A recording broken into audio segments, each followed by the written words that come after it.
A Navy SEAL and his K9 were walking through Blackridge Forest when the dog suddenly froze.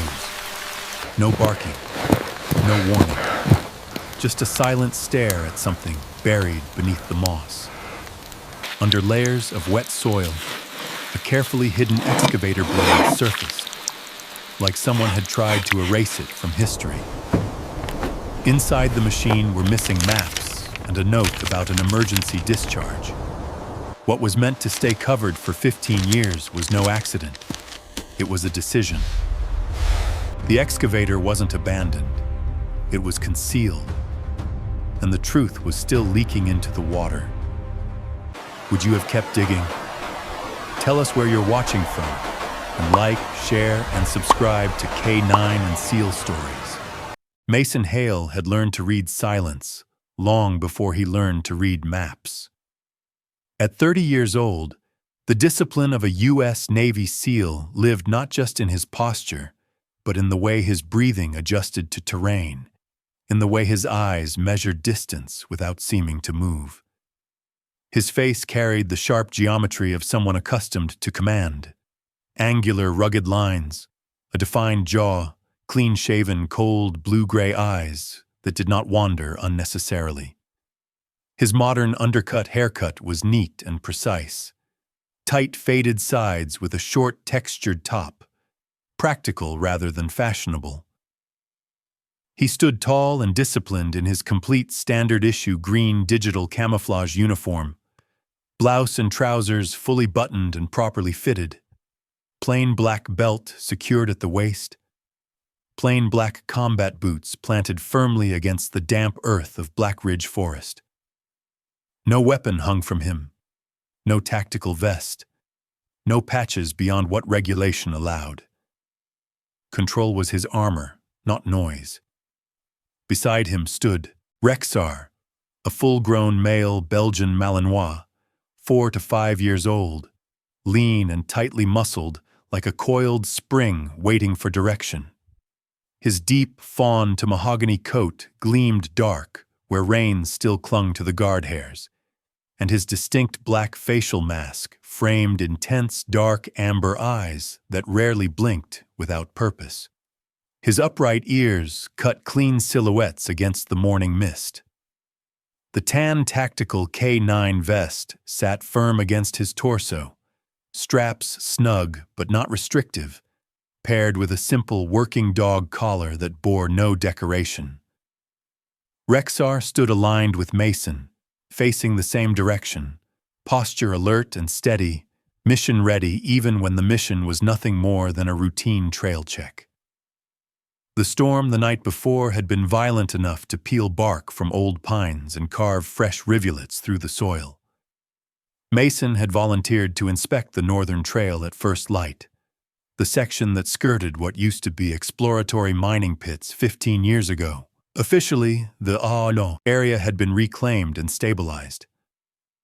Unofficially, the locals still referred to it as the wound. Mason had never believed that land forgot injury simply because paperwork declared it healed. The forest carried a different weight after heavy rain.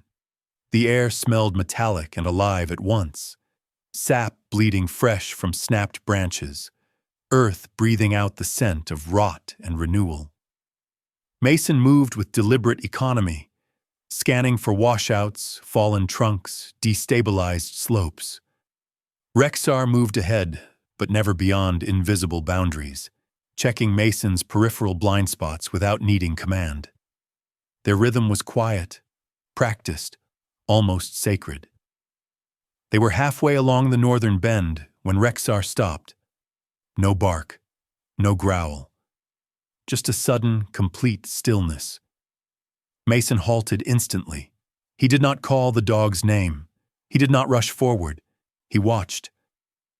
Rexar lowered his head slowly, nostrils flaring, inhaling deeply over a patch of moss that clung to a raised mound beside the trail. His body did not signal threat. It signaled concentration, the kind that precedes discovery. Mason stepped closer, boots careful against softened ground. "Show me," he murmured, not as a command, but as an invitation. Rexar exhaled forcefully against the moss, sending droplets scattering. Then he used one paw, controlled and deliberate, to scrape at the saturated layer. The moss peeled back in thick, dark clumps. Beneath it, something caught the light. A flash of yellow. Metal. Not the rusted brown of forgotten farm tools. Industrial paint. Faded but stubborn. Mason knelt, fingers brushing away more soil. The curve emerged unmistakably. The edge of an excavator bucket. He felt something tighten behind his ribs. This section had been labeled unstable. Years ago, exploratory drilling by Blackridge Mineral Holdings had punched shallow test pits into the slope before operations were abruptly halted. Public statements cited community resistance and environmental reassessment, but the company's withdrawal had been quick. Too quick.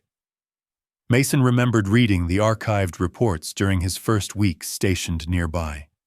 What wasn't written often carried more weight than what was. Rexar did not fixate on the bucket. His head tilted slightly, ears pivoting not toward the metal, but toward the tree line beyond it.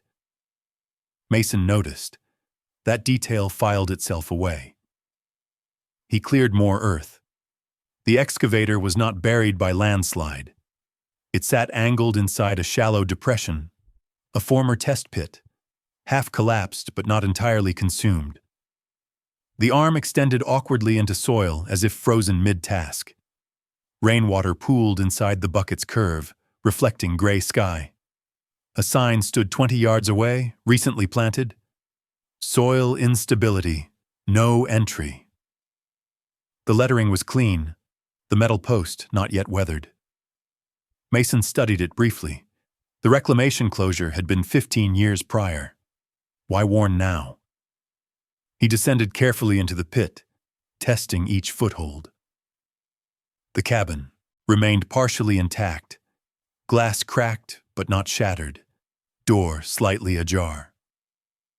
Rexar followed only after Mason signaled, pause deliberate, weight distributed to avoid shifting the slope. Inside the cabin, the air felt stale but not ancient. Mason scanned quickly before touching anything. A maintenance log lay on the seat, edges curled but pages surprisingly intact under the shelter of the cab roof. He flipped it open. The final entry was dated 3 days before the official shutdown. No notation of equipment retrieval, no sign-off for decommissioning. Tucked beneath the log was a folded schematic. Mason unfolded it carefully. His jaw tightened. It was a diagram of underground pipeline routes. None of them appeared in publicly accessible environmental filings.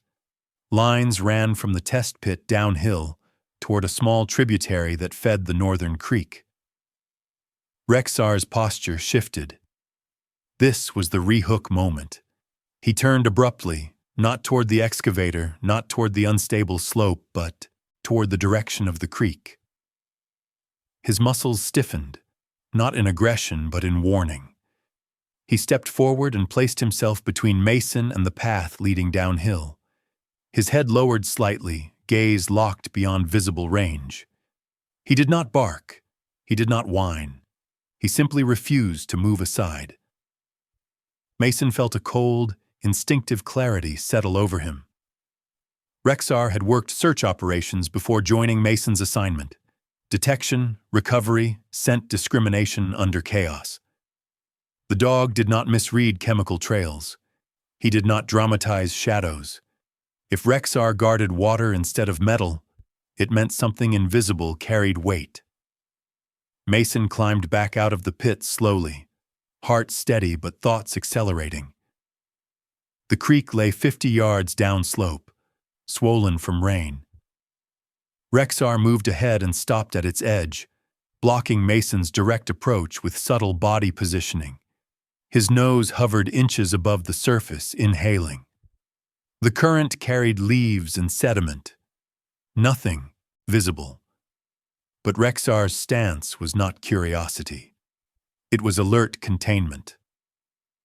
Mason crouched and scanned upstream. He imagined runoff traveling from the test pit through concealed piping, imagined chemicals diluted enough to evade casual detection, but persistent enough to poison over time. He thought of the indigenous families who had lived along this watershed before relocation agreements, of the reports of sudden illnesses that had never reached national headlines. The excavator behind him felt less like forgotten equipment and more like evidence paused mid-sentence. Mason stood slowly, eyes returning to the freshly mounted warning sign. Soil instability. No entry. The phrasing implied danger from the land itself. But what if the instability had been engineered? What if the warning was less about safety and more about concealment? Rexar's gaze lifted to Mason's face briefly, searching, as if asking for direction. Mason rested one gloved hand lightly against the dog's shoulder. The Malinois held steady, breath controlled, trust unwavering. "I see it," Mason said quietly. The forest around them seemed unchanged. Birds resumed tentative calls. Water flowed with deceptive innocence. But Mason understood something fundamental in that moment. The machine was not the threat. The water was the story. He took photographs of the cabin interior, the logbook, the schematic, the sign. He memorized distances, angles, soil composition. He did not disturb more than necessary. Evidence meant nothing if contaminated by impulse. As they retraced their path out of the northern trail, Mason felt the familiar weight of responsibility pressing inward. Control had kept him alive in combat. Now it would have to carry him through something quieter and perhaps more complicated. Behind them, rainwater dripped steadily from pine needles onto the curved yellow metal of the buried bucket. Ahead of them, the creek ran clear to the eye, reflecting sky as if it had never held anything. Darker. Rexar did not look back at the excavator. He kept his focus on the water, and Mason knew this was only the beginning. Mason Hale did not return to base that afternoon. He returned to the water. The image of the cracked composite pipe sketched in his mind refused to loosen its grip, and neither did the quiet certainty in Rexar's posture when he had blocked the creek. Mason believed in instinct, but he trusted confirmation. He drove toward the small converted office on the southern edge of town, where Dr. Elena Cortez worked out of a modest research lab, wedged between a feed supply store and a shuttered laundromat. The building was unremarkable, but Elena was not. She was 38, medium height, with olive-toned skin and dark brown hair pulled into a low, practical bun that suggested she valued clarity over ornament. Her eyes were sharp and observant, the kind that did not rush to conclusions, but did not ignore pattern either. She wore a dark, forest green field jacket over a charcoal gray fitted turtleneck, dark utility field pants, and brown waterproof hiking boots.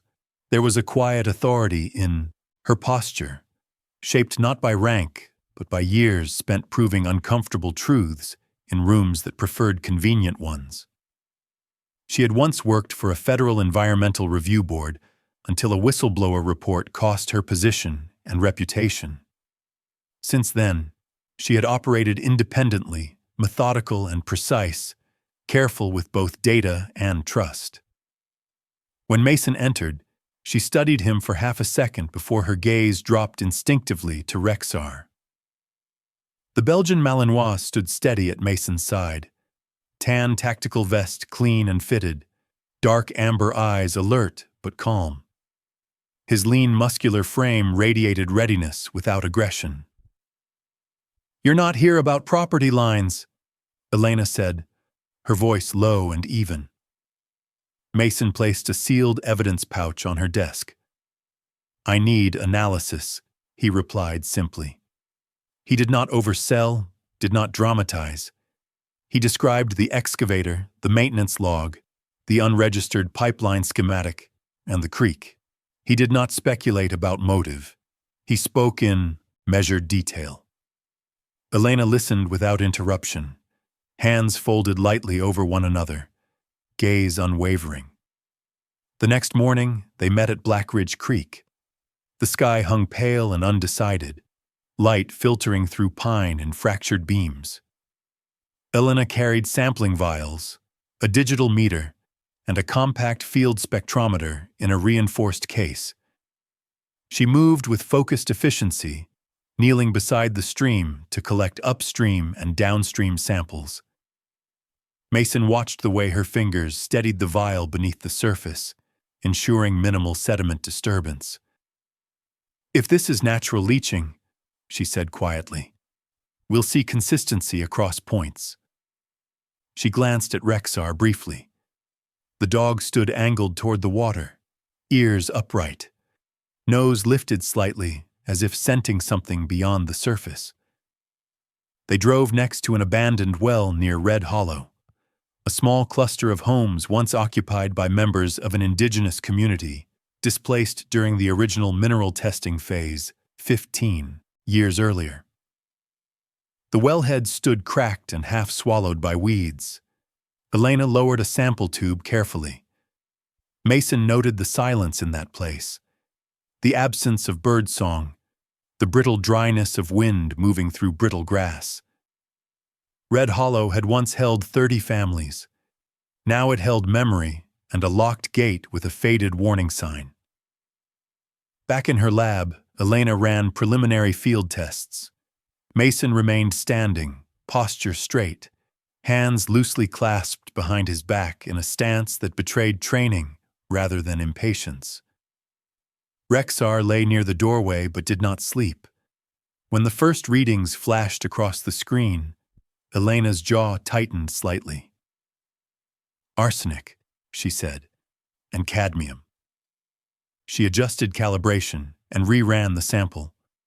Levels are elevated, not marginally, significantly. Mason did not move, but something in his gaze sharpened. "Natural deposits?" he asked. Elena shook her head. "This region's geology does not support concentrations this high, without industrial influence. This pattern suggests runoff, sustained, not accidental." The rehook unfolded not in the lab, but back at the creek. Elena insisted on a secondary collection near the bank where Rexar had reacted. The soil there felt softer underfoot, saturated beyond what recent rainfall could explain. Rexar stiffened again, nose hovering inches above the ground. Then, with deliberate precision, he began to dig, not frantically, methodically. Mason crouched, assisting with gloved hands. Within minutes, their fingers struck composite material, a narrow length of aged industrial piping partially concealed beneath silt. A hairline crack ran along its seam. Elena leaned closer, breath catching faintly. "That's not municipal," she murmured. "And it's not listed in any current survey map." Mason felt the weight of implication settle across his shoulders. The pipeline schematic from the excavator cabin had not been theoretical. It had been active. Elena examined, the crack with a portable lens. "Composite material from that era degrades under chemical stress," she said quietly. "If this carried industrial waste and pressure fluctuated, leakage would have been gradual, persistent." Rexar stepped back slightly, but did not take his eyes off the water. His posture held a quiet insistence, as though the earth itself were confessing through scent. Mason glanced upstream, imagining invisible currents transporting contamination downstream toward Red Hollow's old wells. He felt a controlled anger, not explosive, but surgical. Back in the lab, Elena accessed archived environmental reports from 15 years ago. She navigated through digitized scans with measured concentration. "Here," she said, pointing at a table of sampling coordinates. Original field notes list upstream collection sites. She flipped to the published summary filed publicly. But this summary records downstream samples as primary reference. She looked at Mason steadily. Two different positions. Upstream would show cleaner water. Downstream would reflect contamination. Switching them alters narrative without altering numbers. Mason absorbed the information in silence. It was not just pollution. It was manipulation. Rexar's reaction grew more intense the following day when they returned to document the pipeline segment formally. He positioned himself between Mason and the creek, body aligned defensively but without aggression. He lowered his head and exhaled sharply toward the cracked seam, then turned briefly to meet Mason's eyes. It was a look Mason recognized from operations overseas, the look of a partner identifying danger invisible to others. "I see it," Mason said quietly again, more to himself than to the dog. Elena photographed the pipe and sealed additional samples.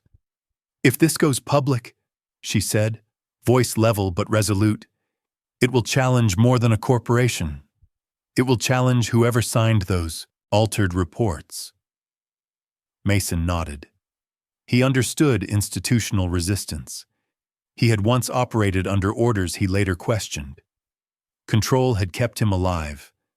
Now it would help him move strategically rather than impulsively. As they climbed back toward the excavator pit, Mason paused at the warning sign. The metal post looked new. Soil instability. No entry. Elena followed his gaze. "Instability doesn't mean what people think it means," she said. "Sometimes it means something was never allowed to settle."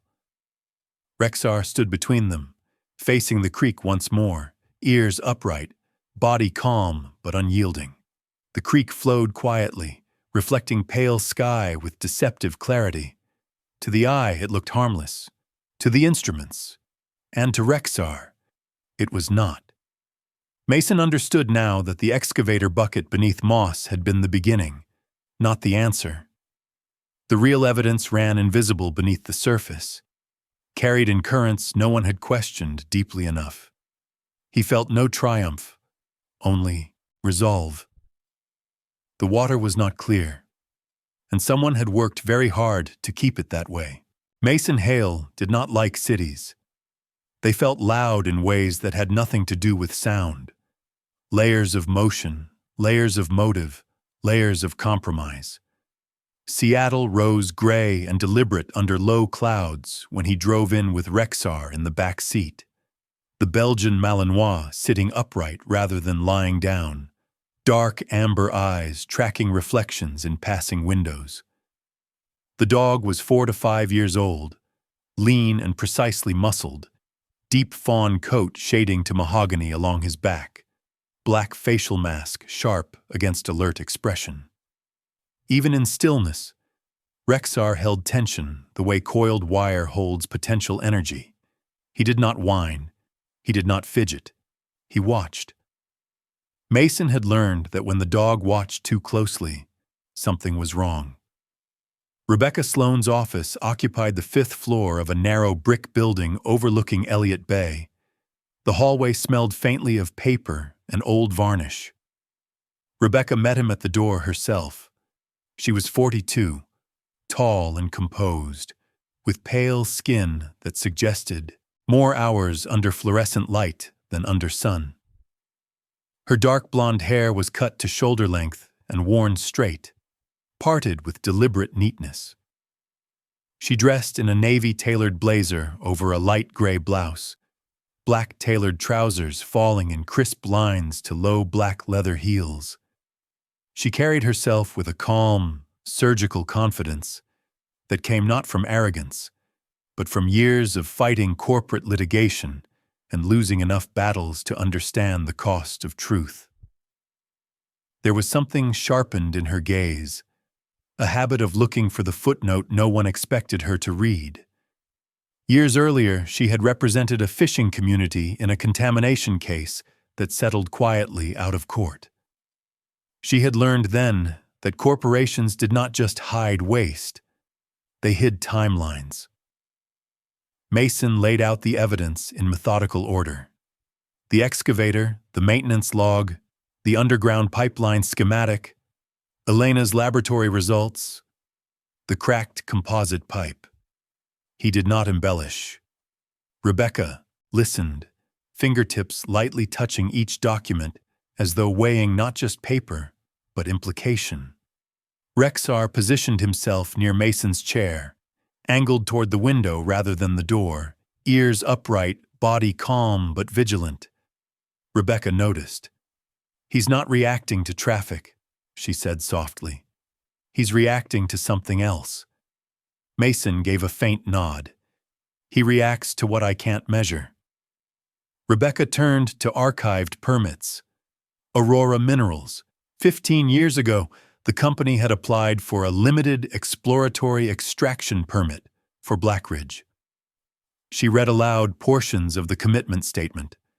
No large-scale chemical separation, no long-term waste storage, full restoration after testing. Her expression shifted subtly. "They promised minimal disturbance," she murmured. She accessed internal procurement records obtained through a former associate who specialized in compliance audits. "But here," she said, rotating her monitor toward Mason, "they ordered bulk quantities of flotation reagents and chemical processing agents, far beyond exploratory scale."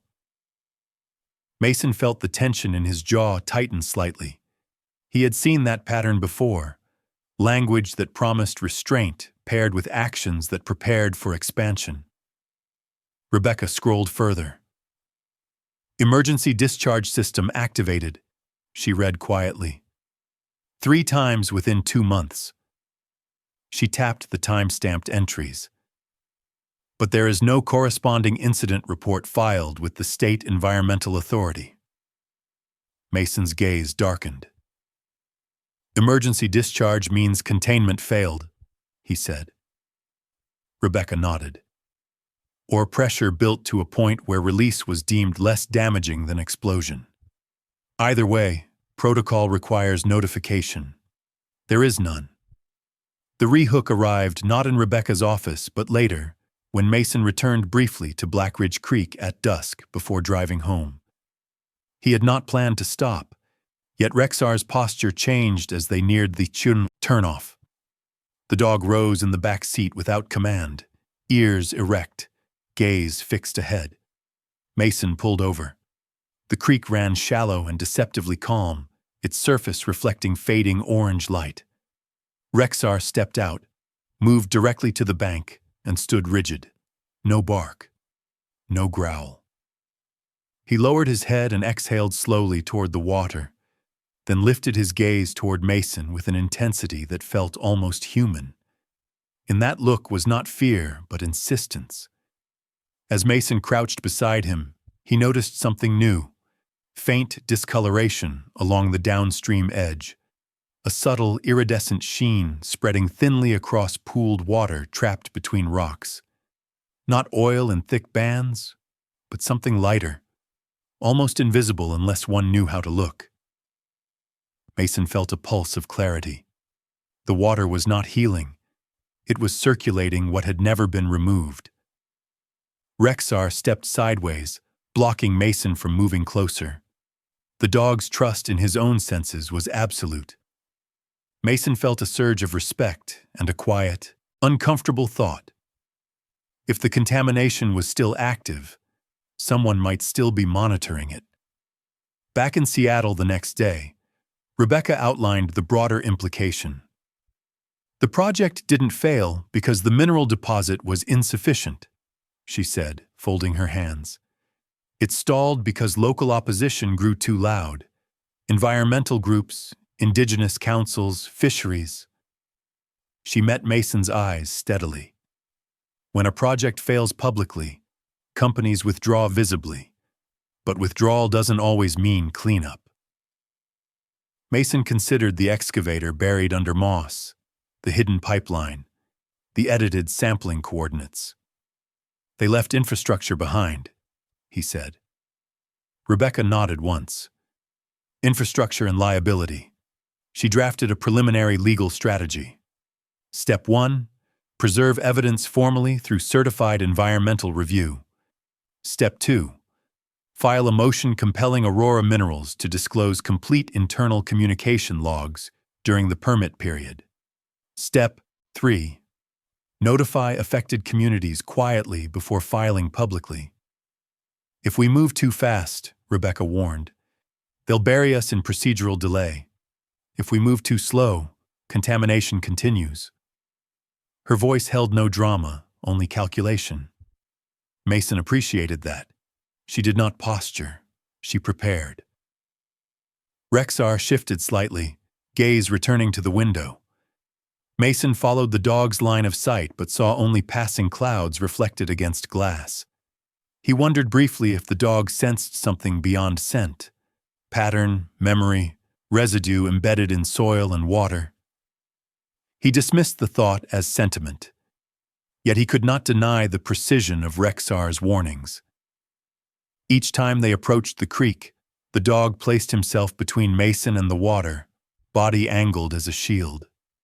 Not panicked, protective, as though the threat had not ended with a cracked pipe, but lingered in flow unseen. Rebecca printed copies of internal invoices and emergency discharge records. There's one more detail, she added quietly. The emergency discharge system was designed as a last resort for containment overflow. Activation requires executive authorization.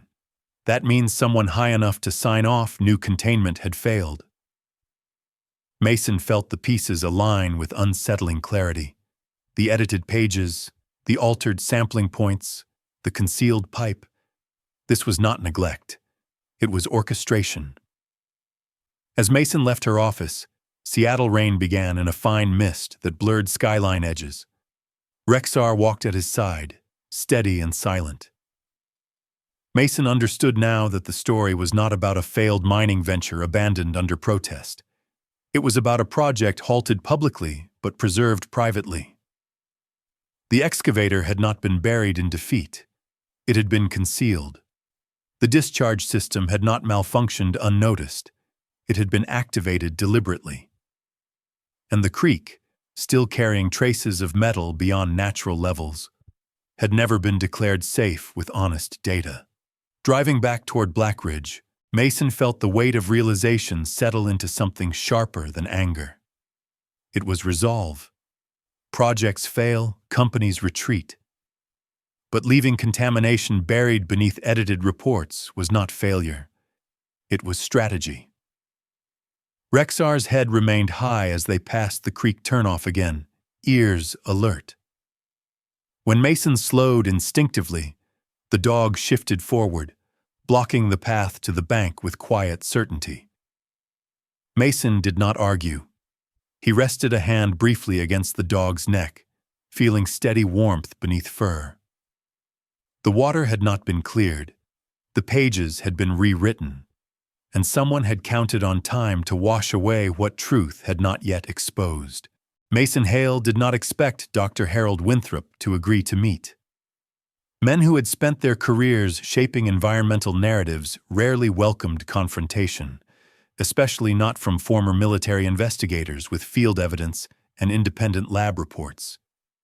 Yet the email response had come within hours, brief, controlled, almost courteous. If you wish to discuss Blackridge, I prefer transparency to speculation. The address attached to the reply led to a restored craftsman home overlooking Puget Sound, its manicured lawn framed by native plant beds curated with deliberate ecological correctness. It was a house designed to say, "I have dedicated my life to sustainability." Dr. Harold Winthrop opened the door himself. He was 60, tall but slightly stooped, with a narrow, angular face sharpened by age rather than softened by it. His hair was silver, combed back neatly, exposing a high forehead that suggested long hours of study and perhaps longer hours of justification. His skin was pale with the faint sallowness of someone who had spent decades under office lighting. He wore a camel wool overcoat despite the mild weather, a light blue button-down shirt crisp beneath it, dark brown trousers pressed clean, polished dark brown leather shoes that reflected more discipline than vanity. A metal wristwatch rested precisely on his wrist, the type favored by men who valued punctuality as a moral trait. His eyes were gray and analytical, but not cold. They held something more complicated, an enduring belief in systems. Rexar stepped inside behind Mason without hesitation, but adjusted his posture immediately. The Belgian Malinois did not lower his gaze. He remained aligned with Mason's stance, lean, muscular body steady beneath the tan tactical K9 vest, black facial mask sharp against the light filtering through tall windows. He did not growl. He did not bristle. Instead, he positioned himself slightly forward, an unspoken boundary. Winthrop noticed the movement with a faint lift of his brow. "A disciplined animal," he observed calmly. Mason replied evenly, "He reads people accurately." They sat across from each other in a living room lined with framed awards and environmental commendations, certificates of recognition for watershed rehabilitation, photographs of Winthrop speaking at conferences. Mason laid the documents out without theatrics, the altered sampling coordinates, the emergency discharge activations, procurement records. Winthrop studied them carefully, fingers steepled under his chin. He did not deny their authenticity. He did not attempt to dismiss them as fabrication. Instead, he leaned back slightly, the overcoat creasing at the shoulders. "There was leakage," he said evenly. "There were technical failures. No extraction project operates in theoretical perfection." Mason held his gaze. 3 emergency discharges in 2 months isn't theoretical. Winthrop inhaled slowly, as though calibrating his response to remove heat before releasing it.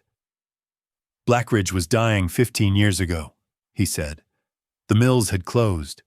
Unemployment was climbing toward 20%. Families were leaving.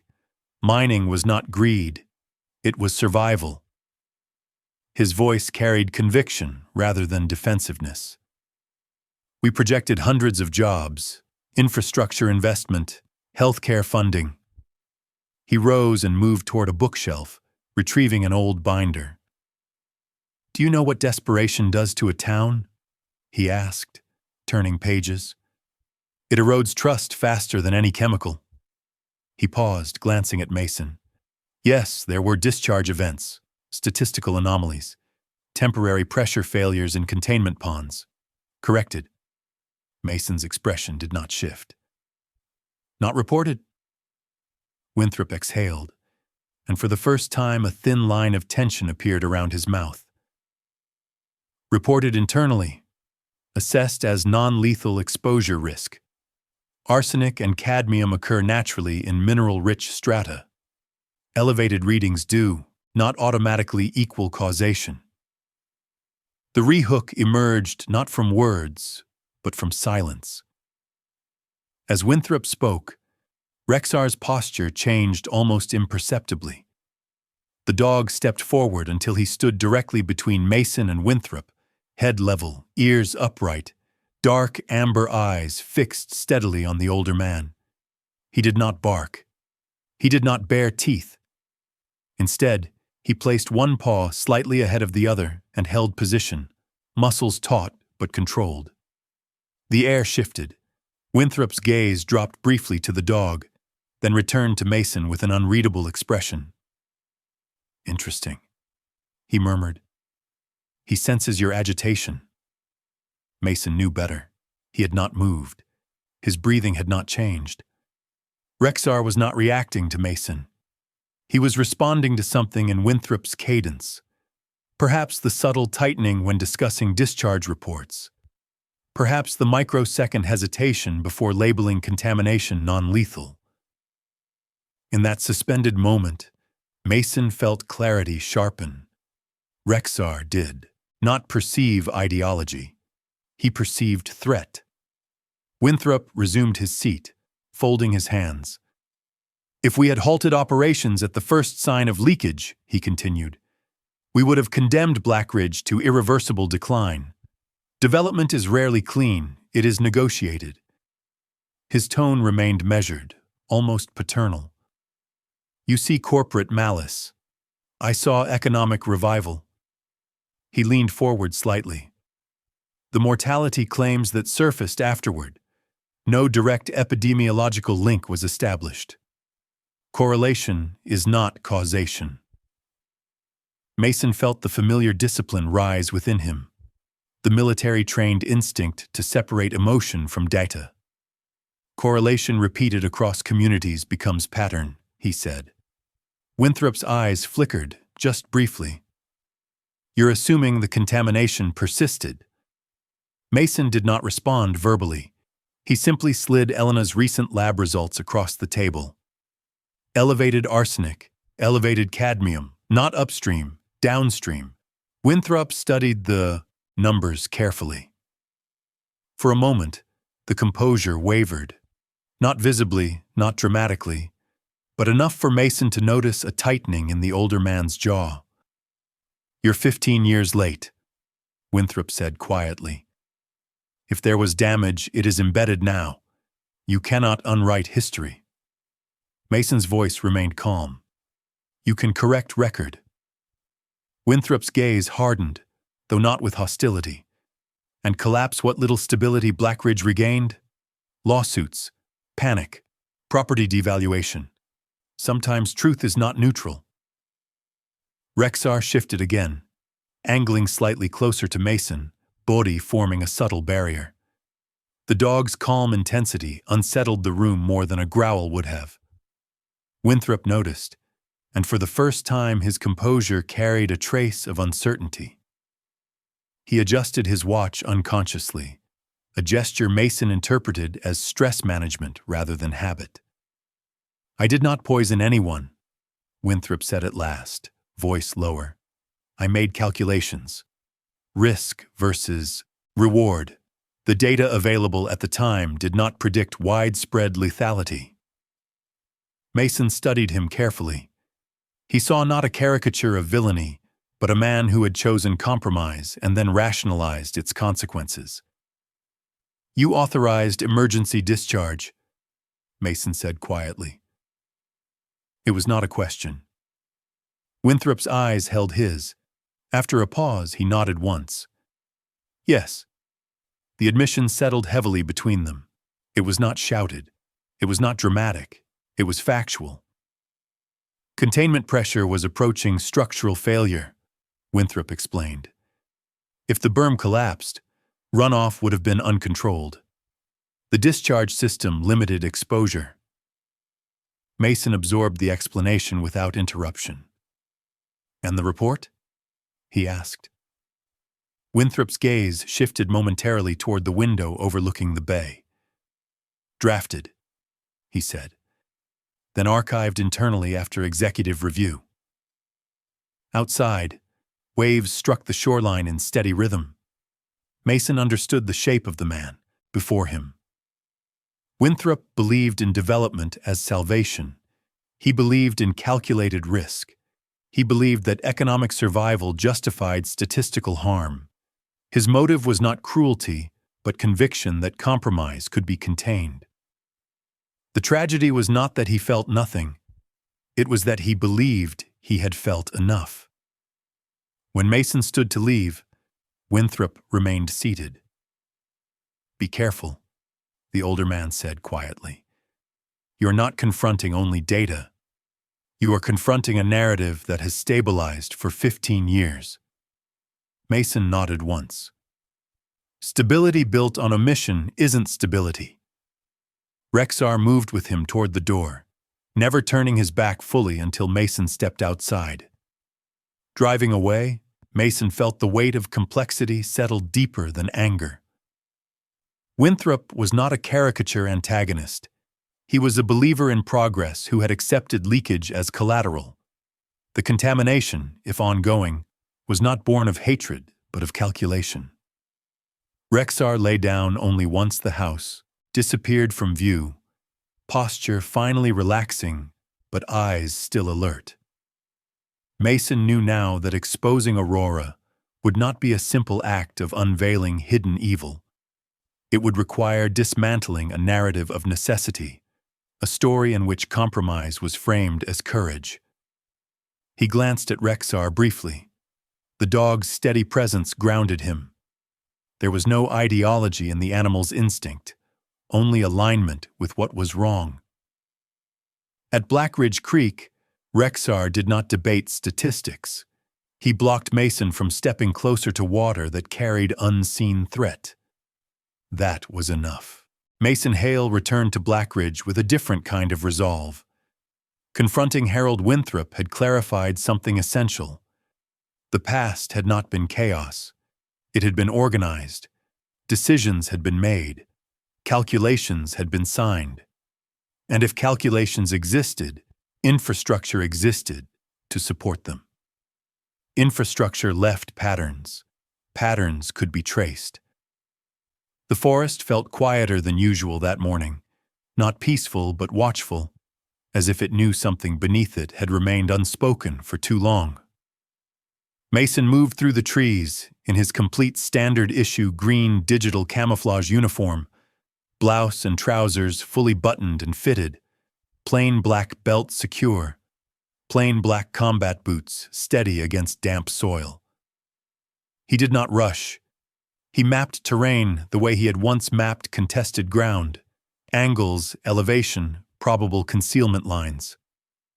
Beside him, Rexar advanced in silent alignment, lean, muscular frame flowing beneath the tan tactical K9 vest, deep fawn to mahogany coat, shifting with filtered light, black facial mask sharpening his intense, dark, amber stare.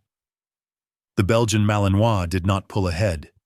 He calibrated his pace to Mason's stride, ears upright, posture mission-ready, always facing the same direction as his handler.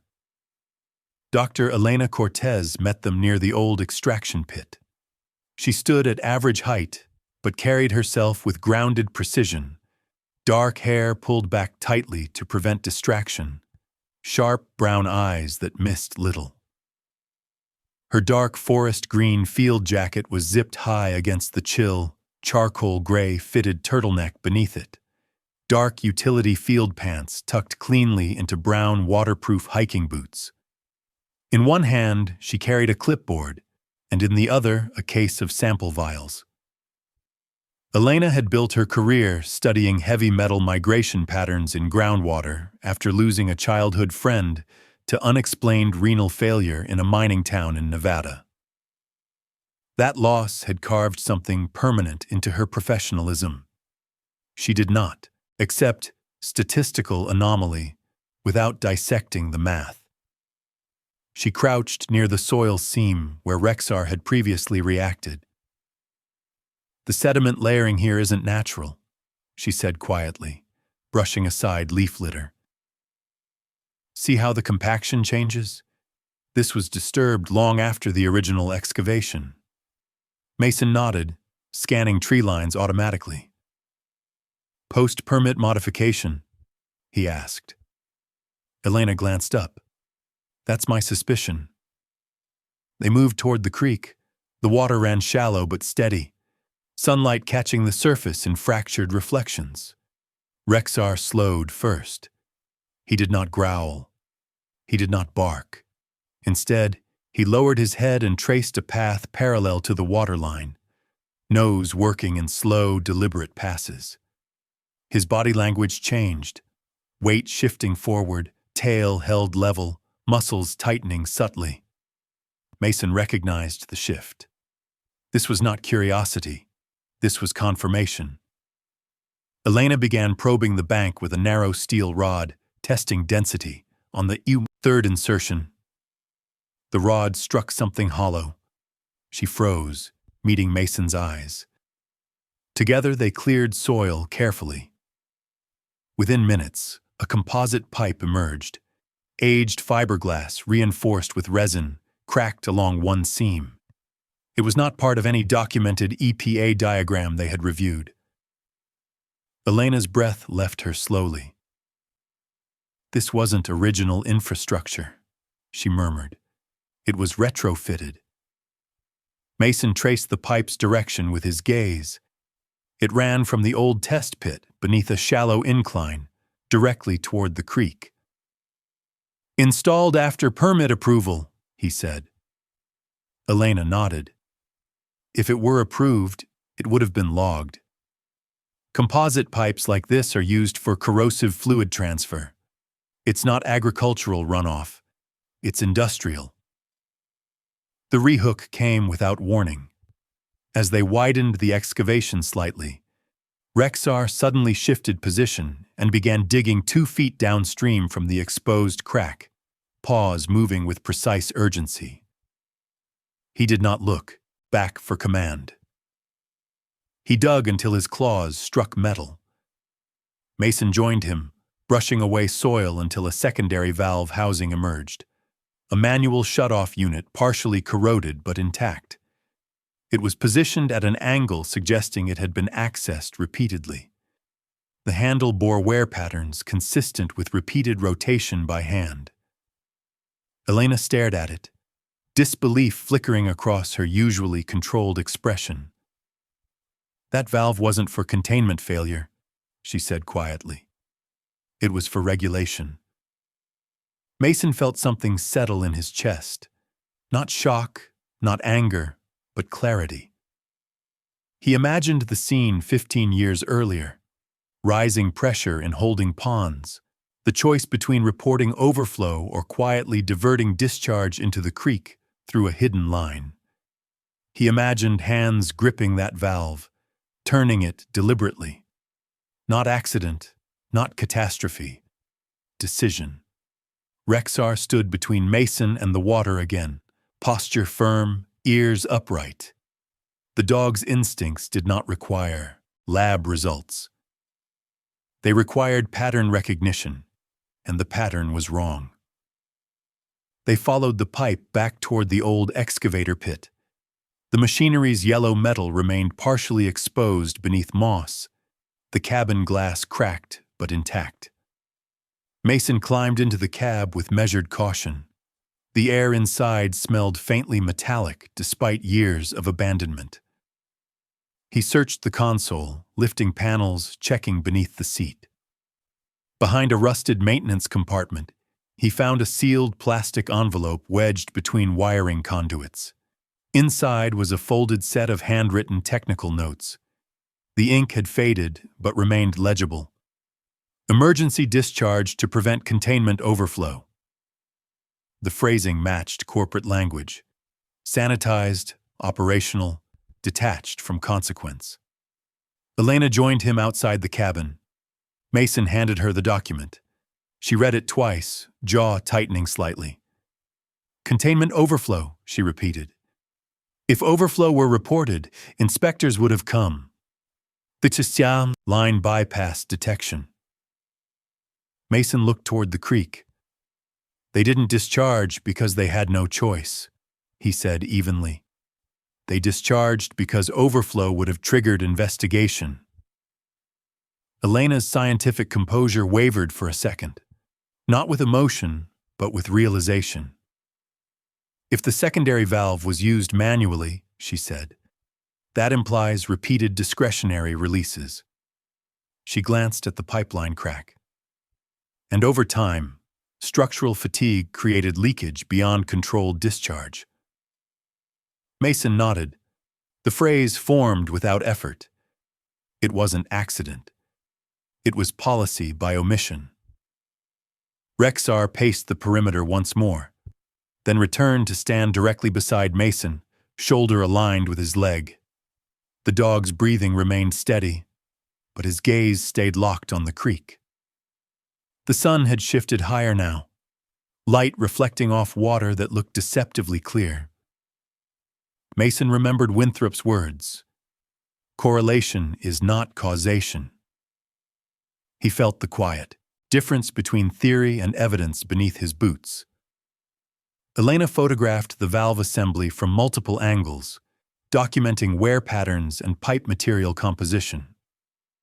If this installation date can be proven post-permit, she said, it invalidates their environmental compliance statements. Mason glanced at her. And the emergency discharge note proves intent. She nodded once. Intent to avoid detection. Wind moved through the treetops, low and steady. Mason stood silent for a moment, absorbing the magnitude of what lay beneath the forest floor. Aurora Minerals had not merely underestimated risk. They had engineered concealment. The hidden pipeline was not in the EPA registry. The valve bore physical evidence of repeated manual use.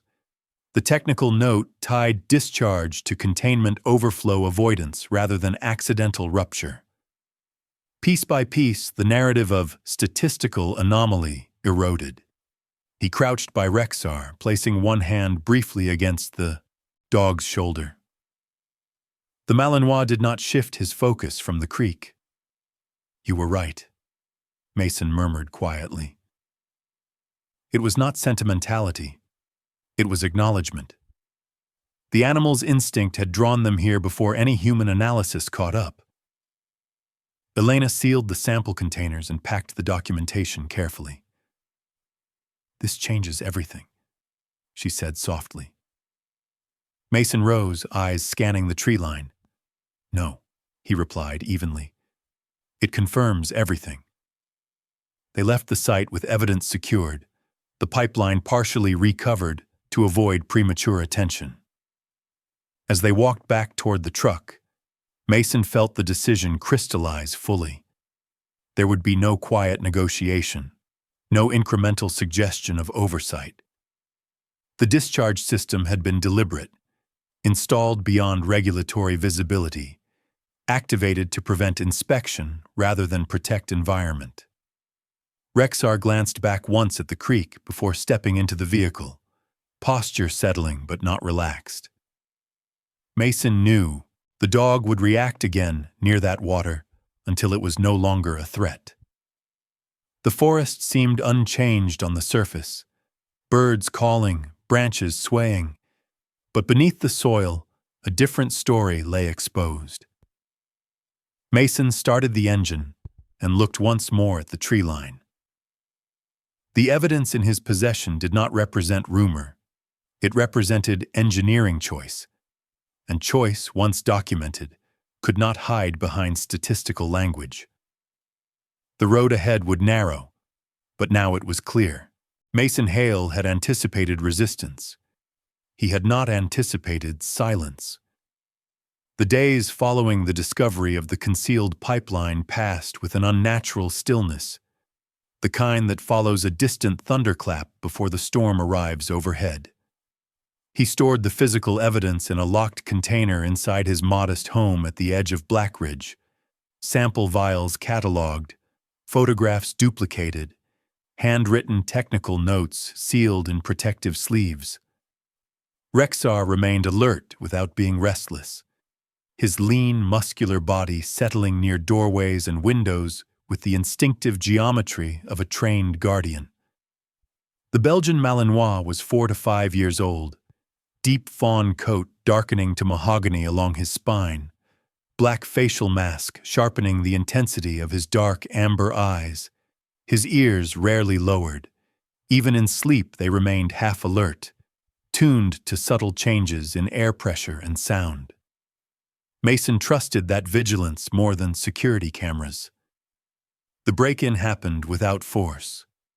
Mason returned late from a meeting with Rebecca Sloan in Seattle, an environmental attorney whose sharp intellect matched her composed exterior, and found the front door closed, but unlocked. Rebecca was in her early 40s, tall and poised, with dark auburn hair cut cleanly at shoulder length and pale skin that contrasted against her navy-tailored blazer and light gray blouse. She carried herself like someone accustomed to navigating boardrooms filled with condescension and emerging with control intact. Years earlier, she had lost a case involving groundwater contamination because evidence had been dismissed as inconclusive. Since then, her resolve had hardened into disciplined persistence. She had listened carefully to Mason's account, fingers steepled thoughtfully over a black leather document case. Documentation must move before intimidation does, she had said. When Mason stepped inside his home that evening, nothing appeared disturbed. Furniture remained aligned. No, electronics were missing. No drawers overturned. Rexar entered behind him and paused, nostrils flaring once, twice. The dog's posture shifted subtly, weight forward, muscles tightening along his shoulders. Mason moved toward the locked container. The lock had been picked cleanly. The only items removed were the water samples. The technical notes remained. The photographs remained. Whoever entered knew precisely what to take. Mason did not allow anger to surface. He inhaled slowly, processing. The samples were reproducible. The pipeline and valve remained in place. The evidence was not erased, only delayed. Still, the intrusion carried a message. You are being watched. Rexar moved to the window facing the tree line and held position, gaze steady into the darkness. He did not bark. He did not pace. He simply stood guard. The following morning, Nathan Crowfeather arrived unannounced. He was 45, tall and broad-shouldered, with weathered copper-toned skin and sharp features, inherited from generations who had lived in Red Hollow long before Aurora Minerals ever surveyed the land. His dark hair was cut short but uneven, as if trimmed more for function than appearance. A faint scar traced his left cheekbone, a remnant from a logging accident in his early 20s that had nearly taken his sight. He wore a dark brown ranger jacket over a faded denim shirt, dark cargo pants, heavy-duty work boots dusted with forest soil, and a small belt radio clipped at his hip. Nathan's father had died 15 years ago from renal failure after months of unexplained illness. Official reports cited natural causes. Nathan had never believed that conclusion. His grief had matured into quiet fury. They broke in, Nathan said without greeting, voice tight. Mason nodded once. They took samples. Nathan's jaw clenched visibly. Then we destroy the excavator, he said. Make it visible, burn it down, let everyone see what they buried. His hands trembled, not from fear, but from the weight of unresolved grief.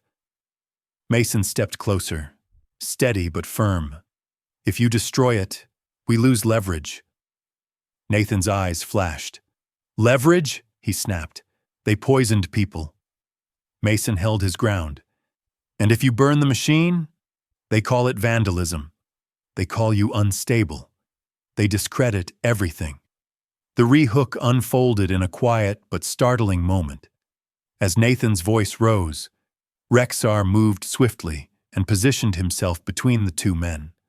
Not aggressively, not baring teeth, but standing squarely with disciplined stillness. His dark amber eyes shifted from Nathan to Mason and back again, ears upright, body forming a boundary. Nathan froze, breathing hard. For several seconds, the only sound was wind against the trees. In that pause, something shifted inside Nathan Crowfeather. The dog's presence was not threat. It was reminder. Anger without direction consumed evidence. Mason met Nathan's gaze. Your father deserves truth, he said evenly, not flames. Nathan exhaled sharply, shoulders lowering. You think law will fix this? He asked bitterly. Mason did not pretend certainty. Law creates record, he replied. Record outlives denial. Later that afternoon, Mason received a message forwarded through Rebecca's office. It was unsigned but unmistakable in tone. You're reopening graves. it read. The phrasing carried Harold Winthrop's cadence, measured, almost regretful, as though warning rather than threatening. Mason considered the implication carefully. Exposing the pipeline would not merely implicate Aurora, it would destabilize narratives that had settled into town memory. Jobs regained, growth celebrated. The cost, once buried, had faded from collective consciousness. That evening, Rexar reacted again. As Mason secured perimeter lights around his property, the Malinois stiffened near the outer fence line, nose lifting sharply, his ears angled toward a cluster of trees bordering the dirt road. Mason followed the line of sight and saw nothing immediately. Then, a faint movement, a silhouette retreating into shadow. Human height, deliberate withdrawal. Mason did not pursue.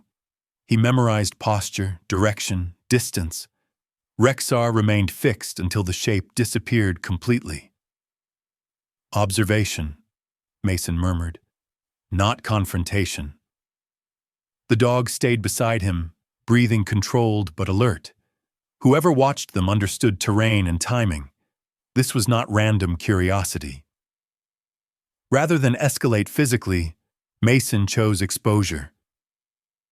He met Elena and Rebecca the following day in a secure office in Seattle. Elena brought updated metal concentration data. Rebecca prepared preliminary filings for injunctive relief and formal disclosure requests. Mason provided sworn statements detailing the concealed pipeline, the manually operated valve, the technical note indicating emergency discharge. Rebecca's analytical mind moved swiftly. We release data, publicly and file motion simultaneously, she said. They cannot suppress what's already in circulation. Nathan Crowfeather joined them reluctantly, posture rigid but contained. He listened as Rebecca outlined potential class action avenues for Red Hollow residents. This won't bring anyone back, Nathan said quietly. Rebecca met his gaze directly. No, she replied, but it prevents erasure. As they finalized strategy, Mason felt the weight of consequence pressing closer. Break-ins, surveillance, indirect warnings. The cost of truth was not theoretical. It was immediate. Yet destruction would only satisfy anger briefly. Documentation, litigation, transparency, those would endure. Rexar lay at Mason's feet during the meeting, posture calm but ears responsive to every shift in tone. When Rebecca mentioned filing federal notification of undisclosed infrastructure modification, the dog's head lifted slightly, as though sensing the gravity beneath the legal phrasing. That night, Mason stood outside his home once more, scanning the horizon. He did not know whether Aurora would escalate further. He did know that retreat would validate intimidation. Rexar stood beside him, lean frame steady, gaze fixed outward into darkness. Mason rested a hand briefly against the dog's shoulder. We do this right, he said quietly. The Malinois did not move, did not blink. He simply remained aligned. The samples could be retaken. The pipeline still existed. The valve bore wear patterns that could not be argued away.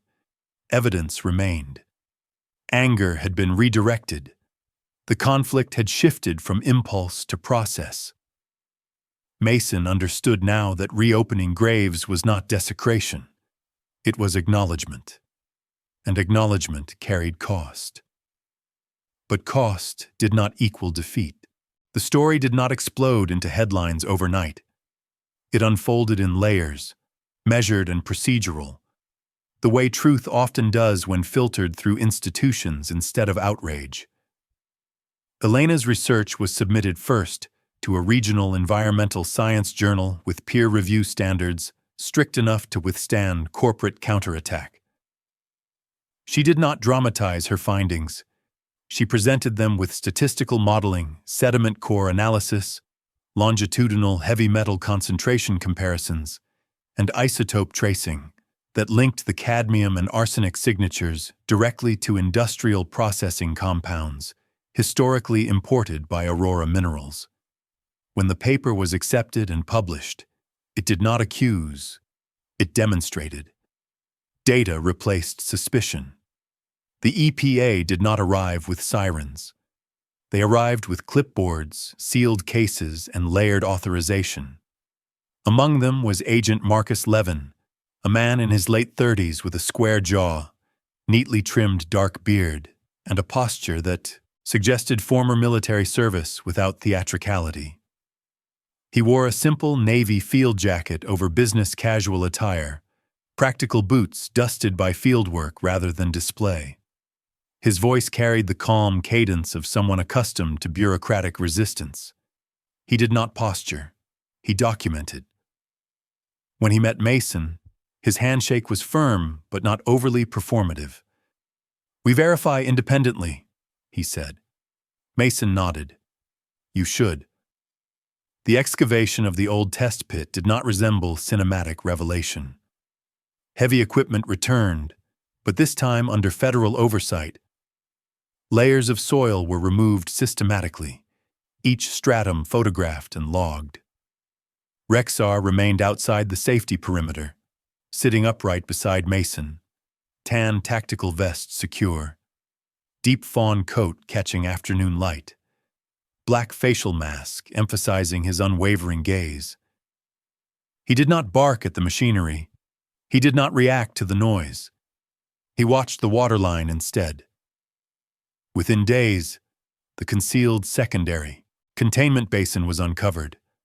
A concrete structure partially collapsed, buried intentionally beneath backfilled soil. Chemical residue remained embedded along its interior seams. Sediment samples revealed accumulated heavy metals consistent with Elena's published data. Downstream testing confirmed long-term deposition patterns incompatible with natural geology. The pipeline traced from the basin toward the creek matched the composite fragment Mason and Elena had documented. The hidden infrastructure was no longer theoretical. It existed in photographs, in measurements, in federal reports. Aurora Minerals responded with carefully worded statements, emphasizing historical compliance and evolving regulatory standards. Civil proceedings were initiated before criminal charges were considered. Rebecca Sloan led the civil filing on behalf of affected residents from Red Hollow. In court, she stood composed in her navy blazer, auburn hair framing a face sharpened not by anger but by clarity. She did not accuse emotionally. She constructed narrative through documentation, the undisclosed pipeline, the manually operated valve, the emergency discharge note. She allowed the evidence to speak in quiet succession.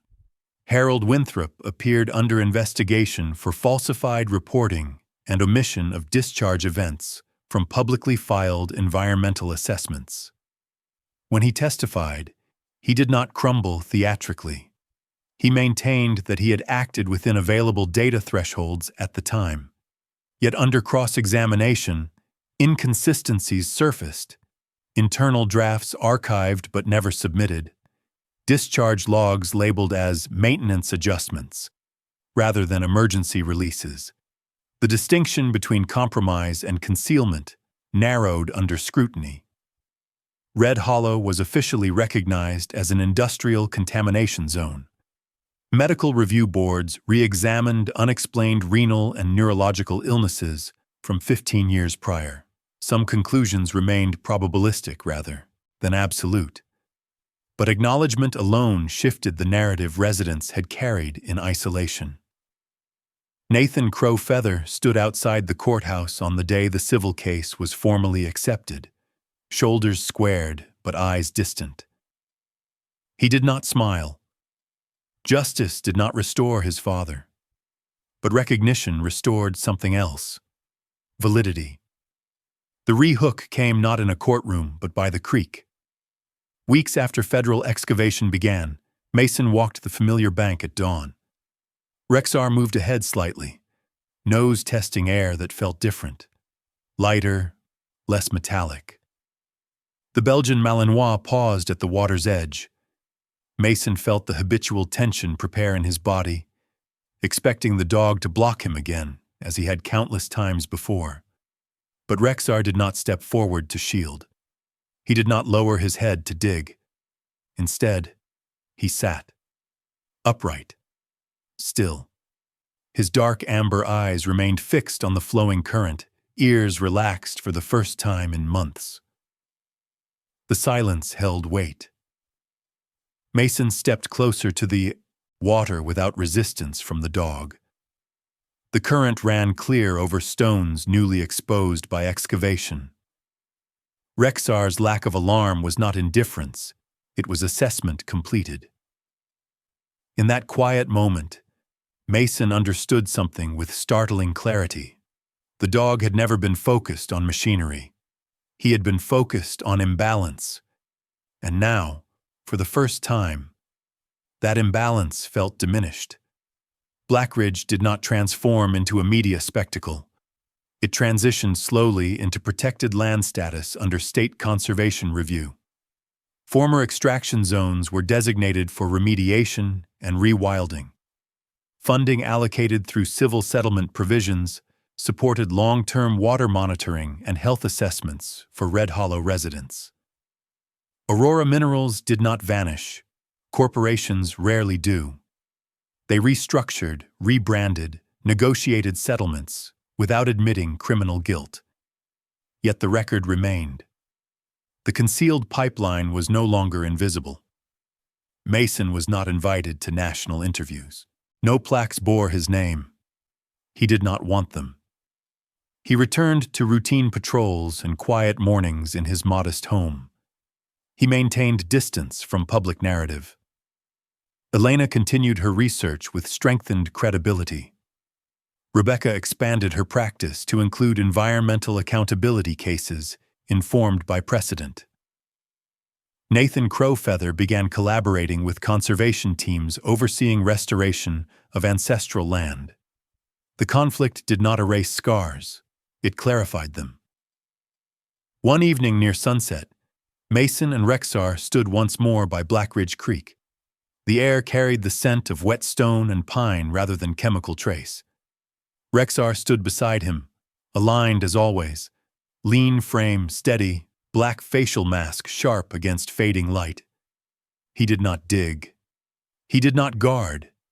He simply watched the water pass over sediment that had held secrets for 15 years. Mason followed the dog's gaze, reflecting on the sequence of events that had begun with a pause in the forest.